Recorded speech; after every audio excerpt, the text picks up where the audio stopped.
Yes ज्ञान good morning everybody.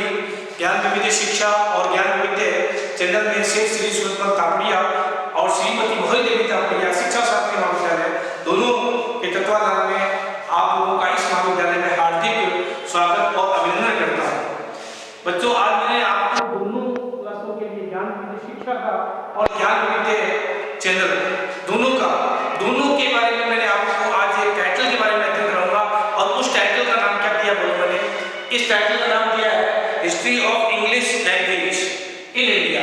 भाई अंग्रेजी भाषा है, इंग्लिश लिटरेचर के अंदर भी है और हिंदी लिटरेचर के अंदर भी है, इन दोनों के अंदर है। तो अपन लोग इस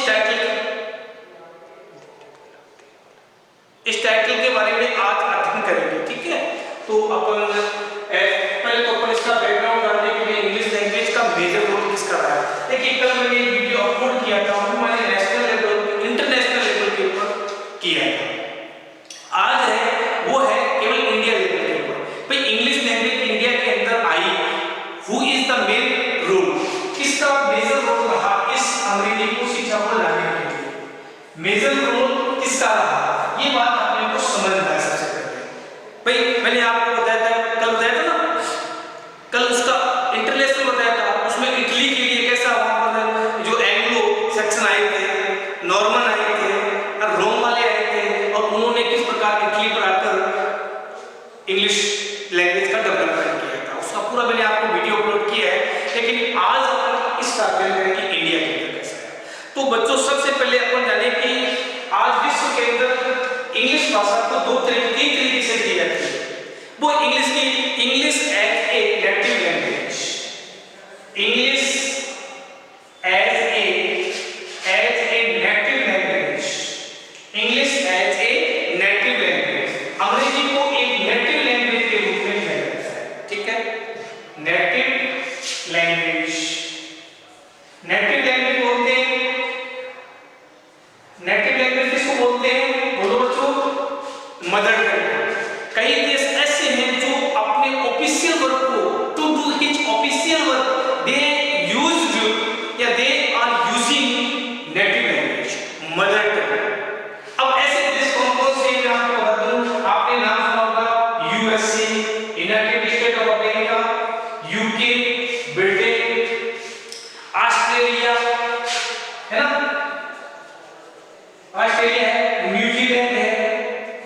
अब ये न्यूजीलैंड है, ऑस्ट्रेलिया है, यूके है, यूएसए, ये लोग अपनी मदर टंग के रूप में इसका यूज करते हैं, नेटिव लैंग्वेज के रूप में यूज करते हैं। सेकंड है इंग्लिश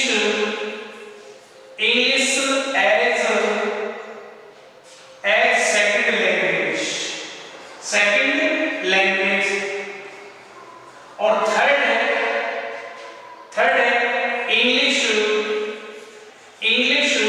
एज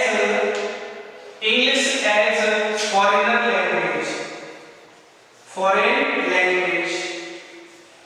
अब मैंने ये लिखा है, अब भारत में इंडिया के अंदर सेकंड लैंग्वेज के रूप में यूज की जाती है, इंडोनेशिया के अंदर सेकंड लैंग्वेज के रूप में यूज की जाती है, इजराइल के अंदर, साउथ अफ्रीका के अंदर। अब बताइए, साउथ अफ्रीका है, इजराइल है और सिंगापुर है और भारत है, इंडिया है। इंडिया के अंदर, सिंगापुर के अंदर, साउथ अफ्रीका के अंदर और इजराइल के अंदर इसको सेकंड लैंग्वेज के रूप में किया जाता है, क्योंकि ना वो उसको खा सकते हैं ना उसको बोल सकते हैं, वो वाली बात हो गई। तो इंडिया के अंदर सेकंड लैंग्वेज के रूप में ये गेट के अंदर क्वेश्चन भी है कि सेकंड लैंग्वेज के रूप में अंग्रेजी इंडिया के अंदर कैसे यूज की जा रही है। लेकिन नेटिव लैंग्वेज के अंदर, मदर लैंग्वेज के अंदर यूएसए और यूके और ऑस्ट्रेलिया और न्यूजीलैंड, इनकी ये मदर टंग के रूप में इनके सारे ऑफिशियल काम इससे होते हैं। ये बचपन से ही इस इंग्लिश को सीख जाते हैं, लेकिन अपने देश के अंदर ऐसा नहीं है। और फॉरेन लैंग्वेज के रूप में कौन यूज करते हैं? आपने नाम सुना होगा जापान और चाइना। इन देशों के अंदर एक फॉरेन लैंग्वेज के रूप में यूज किया जाता है, जापान और चाइना। चाइना और जापान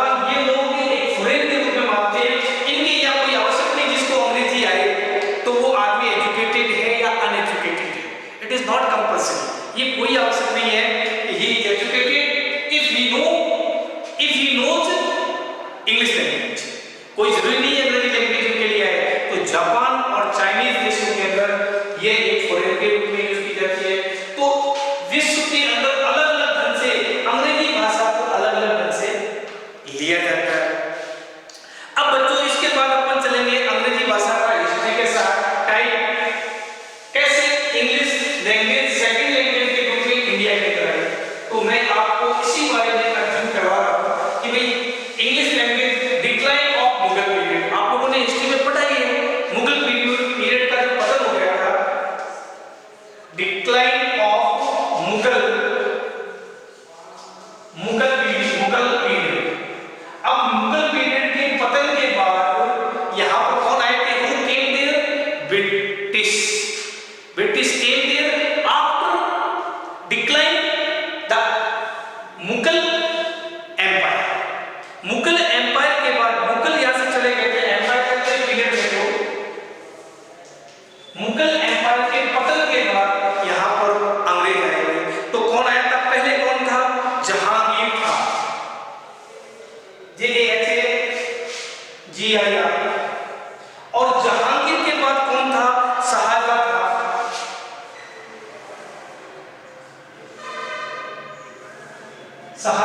और शाहजहां के बाद कौन था? औरंगजेब था, शायद औरंगजेब।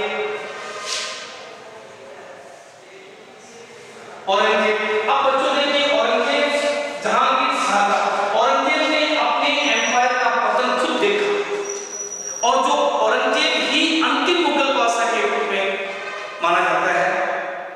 इसी काल से, औरंगजेब के काल से ही मुगल काल का पतन प्रारंभ हो गया था, डिक्लाइन पीरियड हो गया था। तो अब मुगल काल में औरंगजेब की जब पतन हुआ, औरंगजेब के पतन के बाद यहाँ पर ब्रिटिश ने अपनी क्या रखी? नींव रखी, फाउंडेशन रखी। अब देखिए बच्चों अंग्रेजी किस प्रकार से इंडिया के अंदर शुरू हुई, ये अपने को एक समझने की बात है, ठीक है ना। और जो इंटरनेशनल कैसे हुई उसका वीडियो मैंने अपलोड कर दिया, वो भी देखना। दोनों वीडियो को एक साथ में कंपैरिजन करके आप देखना, तो आपको समझ में आएगा इंटरनेशनल पर इंग्लिश कैसे शुरू हुई और नेशनल लेवल इंडिया लेवल पर कैसे शुरू।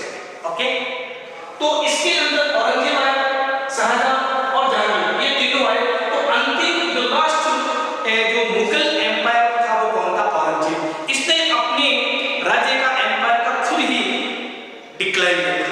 अब जो ही ये पतन हुआ तो यहाँ पर इस देश के अंदर ईस्ट इंडिया कंपनी आई, नाम सुना होगा। और उस समय लिंगुआ फ्रैंका लैंग्वेज नहीं यूज की जाती थी। Lingua FRANCA फ्रैंका, lingua फ्रैंका। इसको कि भारत में कौन आया? जो ही औरंगजेब यहाँ से चला गया, ब्रिटिश खत्म हो गया, डिक्लाइन हो गया, ईस्ट इंडिया कंपनी की स्थापना करने के लिए यहाँ पर अंग्रेज आ गए। अब ईस्ट इंडिया कंपनी जब यहाँ पर आई तो उनका मोटो ये नहीं था कि यहाँ पर साम्राज्य का विस्तार किया जाए या यहाँ पर अपनी देश की ट्रेडिशन है, कल्चर है या अपनी एजुकेशन है उसको इम्प्लीमेंट किया जाए। उन्होंने कोई ऐसा रोल नहीं किया। They came only trade and business purpose. They came only trade and business purpose. ये ईस्ट इंडिया कंपनी वाले क्यों आए थे? ईस्ट इंडिया कंपनी केवल ट्रेड के लिए आए थे और बिजनेस के लिए यहाँ पर आए थे, अपने बिजनेस के पर्पस से और ट्रेड के लिए यहाँ इंडिया के अंदर आए थे। अब इंडिया पर आने के बाद इन्होंने क्या किया? कोई धर्म का प्रचार नहीं किया, लेकिन फिर भी अंग्रेजी शिक्षा की जो मेन फाउंडेशन है इसी टाइम के अंदर 1761 के अंदर ईस्ट इंडिया कंपनी आ गई थी। उस समय एक जनरल गवर्नर थे वारेन हेस्टिंग्स, नाम सुना होगा वारेन हेस्टिंग्स। अब ये वारेन हेस्टिंग्स आए थे, उसमें जनरल गवर्नर थे। और उसी during this period Charles grant, नाम सुना होगा, ये बच्चों नाम याद रखना, चार्ल्स CHARLES, चार्ल्स ग्रांट। अब ये चार्ल्स जो ग्रांट थे, इन्होंने क्या किया? भारत में इंग्लिश की फाउंडेशन रख दी। इसीलिए इसे आधुनिक भारत का शिक्षा का जन्मदाता कहा जाता है। आधुनिक भारत में आधुनिक शिक्षा का जन्मदाता किसे कहा जाता है? क्वेश्चन भी है जीके के अंदर, ध्यान रखना। अंग्रेजी शिक्षा की इसमें अब लोग कहते हैं सर ये बताइए कि बुड का प्रस्ताव आया या मेघालय आया था, मेघालय ने भी इसका किया था, लेकिन सबसे पहले फाउंडेशन इसने रखी थी। और उस समय गवर्नर जनरल कौन था? बारेन हेस्टिंग्स था। और उस समय ईस्ट इंडिया कंपनी की स्थापना हुई थी।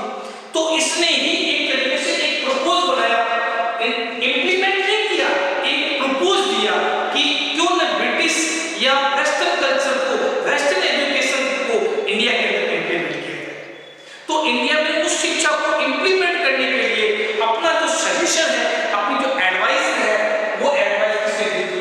Charles grant. और इसलिए चार्ल्स ग्रांट को भारत में आधुनिक शिक्षा का जन्मदाता कहा जाता है। आधुनिक शिक्षा का जन्मदाता, मॉडर्न एजुकेशन का फाउंडर, आधुनिक शिक्षा का भारत में आधुनिक शिक्षा का जन्मदाता इसे कहा जाता है। किसे? Charles grant. और चार्ल्स ग्रांट किस टाइम के अंदर था? 1781। और उसमें कौन था बोलिए? Warren Hastings. और इसी समय आपको ध्यान में होगा श्रीमद् भागवत गीता, अभिज्ञान शाकुंतलम, हितोपदेश, इन भाषाओं का किसमें ट्रांसलेशन हुआ? इंग्लिश में हुआ। क्योंकि जब अंग्रेज लोग आए थे ना, जो मुगल लोग थे, ये लोग फारसी भाषा का प्रचार करते थे। किसका? फारसी। अब जब लोग इन लोगों ने फारसी धर्म का प्रचार किया और इंडिया के अंदर क्या बोली जाती थी? हिंदी बोली जाती थी। तो इन दोनों को मिलाकर फिर किसका जन्म हुआ? उर्दू भाषा का जन्म हुआ। फारसी, मुगल लोग फारसी भाषा का यूज करते थे और इंडिया के लोग किसका यूज करते थे? बोलो, हिंदी। तो उस समय वो लोग नहीं समझ पाते थे, तो लिंगा फ्रैंका का उन्होंने सहारा लिया। अब बच्चे कई बार से पूछेंगे लिंगा फ्रैंका किसे कहते हैं? जैसे मान लीजिए बच्चों, मैं राजस्थान से बिलोंग करता हूँ, ठीक है, और मैं राजस्थान की मारवाड़ी टोटल जानता हूँ और मुझे दूसरी भाषा आती नहीं है। कोई अंग्रेजी वाला व्यक्ति आया मेरे से अंग्रेजी बोल रहा है और मुझे इंग्लिश आती नहीं है, मैं तो मारवाड़ी जानता हूँ। तो उस समय लिंगा फ्रैंका के द्वारा उस भाषा को समझा जाता है। लिंगा फ्रैंका मतलब कुछ अंग्रेजी के ऐसे वर्ड्स थे जो दोनों में कॉमन थे, तो लैंग्वेज समझ आ जाती थी। जैसे मैं कहता हूं I want a glass of water, नहीं समझ आता है वाटर, वाटर, तो वाटर सबसे नहीं समझता हूं कि मैं पानी चाहता हूं। तो लिंगा फ्रैंका दोनों भाषाओं का एक तरीके से मिक्सचर था, कुछ वर्ड्स में लिए जाते थे, उसे हम लिंगा फ्रैंका बोलते हैं। एक व्यक्ति हिंदी जानता है, दूसरा अंग्रेजी नहीं जानता है, तो दोनों के बीच में लिंगा फ्रैंका के द्वारा ट्रेड के लिए, बिजनेस के लिए, अपने काम को इंप्लीमेंट, अपने बिजनेस को आगे ले जाने के लिए उन भाषाओं का ज्ञान होना आवश्यक था। ओके, तो बच्चों 1781 के अंदर बारेन हेस्टिंग्स और फिर उसके बाद कौन आया? Charles grant. और इसी ड्यूरिंग दिस पीरियड मंत्र भागवत गीता, अभिज्ञान शाकुंतलम और हितोपदेश जैसे उपन्यास थे, उनका इंग्लिश में क्या हुआ? ट्रांसलेशन किया। ओके, अब बच्चे मेरे सामने पूछेंगे सर ये तो ठीक हो गया, अब ये बताइए फिर उसके बाद क्या हुआ? 1781 पर फिर देखिए सबसे पहले अगर शुरुआत की जाए 1818 सेंचुरी 13, 1813 के अंदर चार्टर, कोई चार्टर एक्ट आया था। क्या आया था? चार्टर एक्ट इंडिया के अंदर आया था। और चार्टर एक्ट जब आया था तो इस इंडिया कंपनी का जो पावर था ना, वो कम हो गया था। और इस इंडिया कंपनी की जो शक्तियां कम होने के कारण वो शक्तियां किसके अंडर में आ गई थी? क्राउन के अंडर में आ गई थी। राजा को बोलते हैं क्राउन, मुकुट को। तो वो शक्तियां किसके अंदर आ गई थी? चार्टर 1818 के अंदर चार्टर एक्ट जब इंडिया के अंदर आया तो उस समय इस इंडिया कंपनी की जो पावर्स थे वो कैसे हो गए? कम हो गए। और कम होने के कारण वो अधिकार किसके अंदर में आ गए थे? क्राउन। और जब क्राउन आ गया था तो क्राउन आने के बाद 1813 से लेकर 1857 तक की जब क्रांति हुई, 13 से लेकर आप 34 तक मानो, 34 तक उन लोगों ने क्या किया? ये अंग्रेजी शिक्षा को बढ़ाने के लिए कार्य किया। जगह जगह उन्होंने मिशनरी खोली, जगह जगह उन्होंने प्राइमरी स्कूल खोली, उन्होंने माध्यमिक विद्यालय खोले, उन्होंने उच्च माध्यमिक विद्यालय खोले और अंग्रेजी शिक्षा का प्रचार किया जा रहा है। इस इंडिया कंपनी के अंदर इतना नहीं था, अंग्रेजी शिक्षा का प्रचार नहीं हुआ था, केवल वो अपने बिजनेस ट्रेड के लिए इस पर्पज से, इस मोटो से यहाँ पर आया था लेकिन बीच में ये जो था ना, कौन, चार्ल्स ग्रांट, इस चार्ल्स ग्रांट ने अपना एक सजेशन दे दिया। इसलिए इसे भारत का आधुनिक भारत का जन्मदाता कहा जाता है शिक्षा का, शिक्षा का। लेकिन रियल में जो चार्टर आया और वो चार्टर का एक्ट आया 1813 के अंदर और 34 तक उसने कार्य किया और 34 या 35 के अंदर मेघालय का घोषणा पत्र आ गया था। 1834 के अंदर देखो 1834 1834, बच्चों इसको बड़े ध्यान से सुनिएगा, अगर आपने इसको ध्यान से नहीं सुना तो आपको ये बिल्कुल समझ नहीं आएगा। 1834 या 35 के अंदर मेघालय की शिक्षा आ गई थी, मेघालय का घोषणा पत्र आया और मेघालय का जब घोषणा पत्र आया तो मेघालय ने ही अंग्रेजी शिक्षा का मेन शुरुआत की। इन लोगों को केवल सजेशन दिए और ये जो चार्टर आया एक्ट, इसमें भी एक तरीके से सजेशन था। लेकिन जब मेघालय महोदय पहुंचे 1834 के अंदर और मेघालय का घोषणा पत्र, और उस समय उन्होंने एक मिनट तैयार किया, मेघालय का एक मिनट का मतलब एक प्रकार से अनाउंसमेंट घोषणा पत्र था। उस समय उसने फारसी धर्म को बिल्कुल, फारसी और संस्कृत भाषा पर बिल्कुल रिप्लेस कर दिया। मेघालय ने फारसी एंड संस्कृत भाषा को, संस्कृत लैंग्वेज को उसने बिल्कुल क्या कर दिया, रिप्लेस कर दिया, हटा दिया बिल्कुल कि संस्कृत भाषा इंडिया के अंदर रहनी नहीं चाहिए और प्रसिद्ध भाषा भी नहीं रहनी चाहिए, फारसी भी नहीं रहनी चाहिए। और उसने अंग्रेजी शिक्षा पर क्या किया, स्ट्रेस दिया, दबाव डाला, जोर डाला, जगह जगह मिशनरी बनाई, स्कूलें खोली, बंबई विश्वविद्यालय है ना, आज 1862 की जो क्रांति हुई थी ना, उससे पहले ही बंबई का, मद्रास का और कलकत्ता के विश्वविद्यालय की स्थापना हो गई थी। तो देखिए बच्चों किस तरीके से 1781 के अंदर वारेन हेस्टिंग्स आया और उसके बाद वो कौन था, लॉर्ड था, उसने एक आधुनिक भारत का जन्मदाता कहा था, वो आया। फिर उसके बाद कौन आया था, बोलो, चार्टर आया था और चार्टर के आने के बाद चार्टर एक्ट जिसको बोलते हैं, चार्टर एक्ट आया और चार्टर एक्ट के बाद कौन आया, मेघालय की शिक्षा आई। 1834 के अंदर मेघालय जब आया उस समय गवर्नर कौन था, लॉर्ड विलियम विंटे, लॉर्ड विलियम विंटे, उसमें कौन था, लॉर्ड विलियम विंटे, ठीक है। ये लॉर्ड विलियम विंटे उस समय कौन था, गवर्नर था। तब जब मेघालय का मिनट घोषणा पत्र आया 1834 के अंदर, अब मेघालय की शिक्षा खत्म हुई, उन्होंने फारसी शिक्षा को क्या कर दिया, रिप्लेस कर दिया। अब बच्चे पूछेंगे 1858 से लेकर 1857 तक चलता था, फिर उसके बाद ये आया कौन, 1854 के अंदर, 34 के बाद आया वुड का घोषणा पत्र। 1854 के अंदर क्या आया, वुड का घोषणा पत्र, और वुड के घोषणा पत्र को उसने लॉर्ड डलहौजी, उस समय कौन था, लॉर्ड डलहौजी, लॉर्ड डलहौजी उस समय कौन थे, गवर्नर जनरल थे। तो 1854 के अंदर वुड का घोषणा पत्र आया, उस समय गवर्नर जनरल लॉर्ड डलहौजी थे। अब मेघालय का जब मिनट हुआ उस समय लॉर्ड विलियम विंटे थे। अब 18 वुड का घोषणा पत्र आया, डलहौजी को भेजा गया। फिर 1882 के अंदर भारतीय शिक्षा आयोग का गठन किया गया और हंटर कमीशन आया। 1882 के अंदर हंटर कमीशन आया। तो 1882 के अंदर हंटर कमीशन आया था। हंटर कमीशन के समय कौन था, लॉर्ड रिपन उस समय गवर्नर जनरल थे और इन्होंने भी भारतीय शिक्षा की फाउंडेशन को मजबूत करते रहे ये लोग। देखो किस तरीके से इनका चल रहा है, देखो कहां से मैं कहां पर आकर पहुंचा।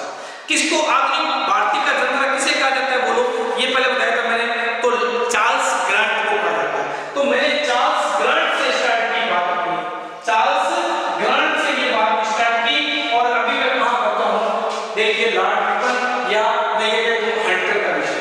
फिर चार्ल्स ग्रांट के बाद फिर मैंने किसका किया था, बोलो, एक्ट का। कौन सा एक्ट किया था मैंने, वारेन हेस्टिंग्स के टाइम में कौन सा किया था एक्ट, चार्टर एक्ट। और चार्टर एक्ट के बाद क्या किया था, मेघालय की शिक्षा।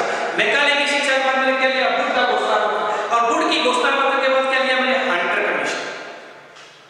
और हंटर कमीशन के बाद रेले का नाम सुना होगा, रेले के बाद सैडलर आयोग आया, सैडलर आयोग के बाद हंटांग समिति आई, और फिर उसके बाद लास्ट में 1944 के अंदर एक कमीशन बनाया था आजादी से पहले, और वो था सार्जेंट।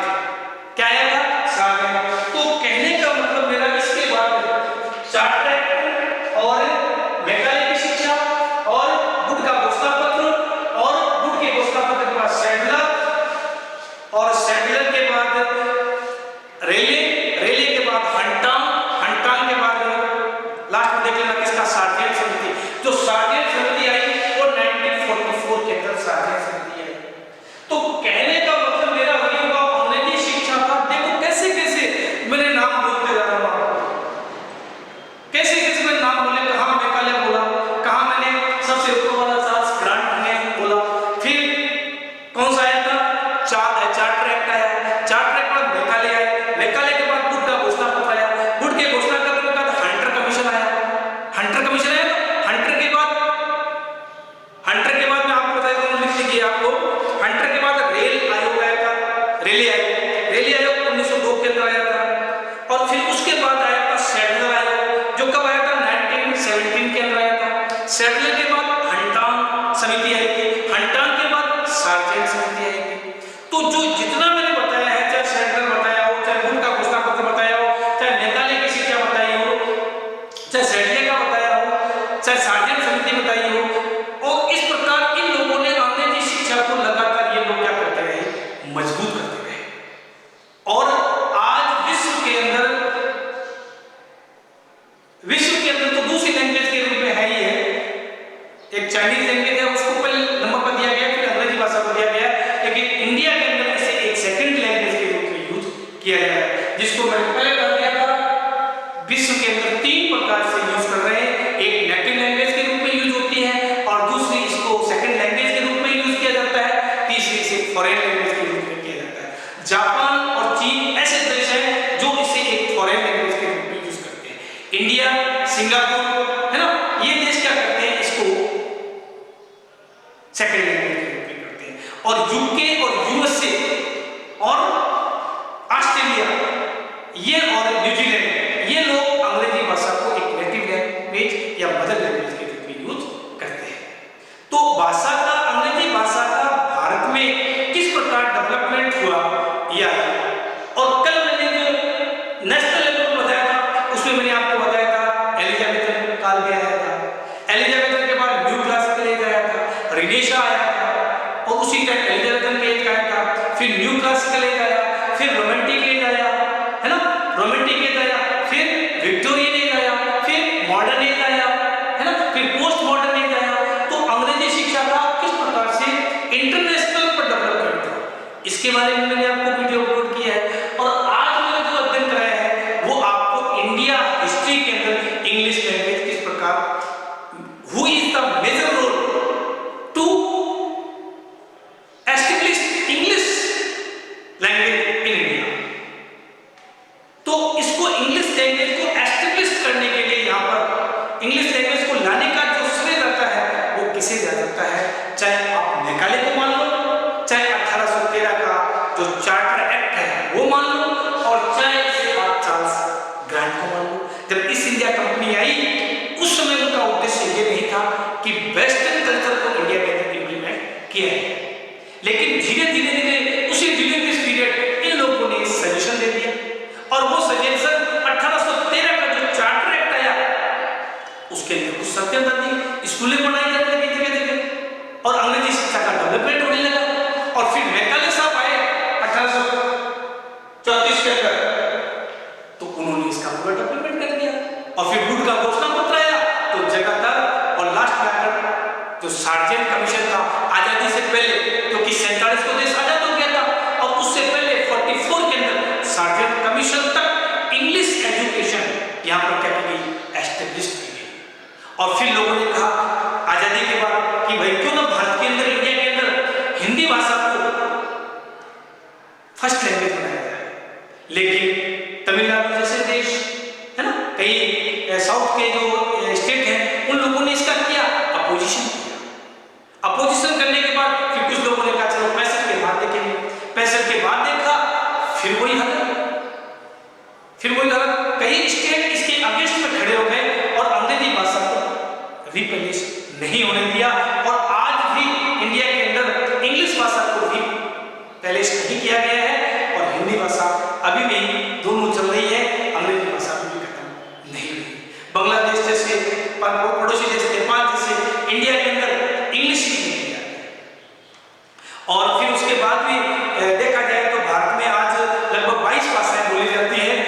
14 भाषाएं तो आजादी और जो भारत संविधान लागू हुआ था, इम्प्लीमेंट हुआ था, उससे पहले भाषाएं थी और 14 के बाद 8 भाषाएं हमारे आजादी के बाद आई। तो इस प्रकार इंडिया के अंदर आज भी 22 लैंग्वेज बोली जाती है।